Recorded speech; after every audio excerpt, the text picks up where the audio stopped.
nhớ xong nè, lúc nào chị tôi muốn gì kia nữa, tại nó chị biết lúc kia mình chào.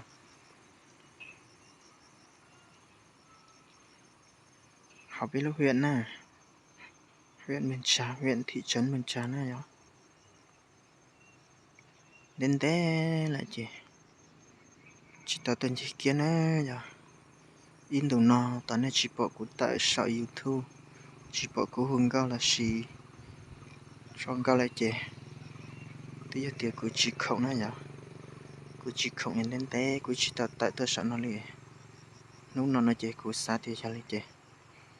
Của từ nãy kia chị của thay ít khó video mê mê cho một chỗ. Tại ít trọng phải người ta sai nè.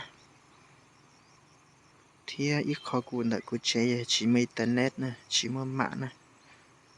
Chị sẽ thay tao video là cho chị tao nè, chị lúc nào cũng muốn đặt kia chị của xa thì. Lên đặt kia tôi mua mạng internet chị. Cũng đặt kia chị của thấy comment chỉ cho một chọn đã. Để trao của cho phụ nữ sân xuất từ châu ơn. Sắp bao sắp bỏ thì của chạy nó cá nhân xong này ta sai nè nhá mình đã chẳng nên sai thì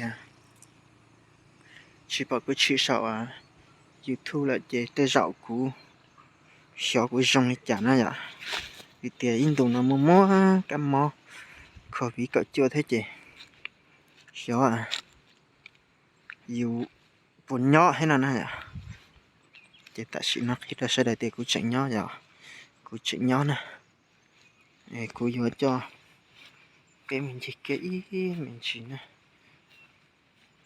nói xong sao nó lại chết là nó tại sao nó chị nhớ chơi chơi một nè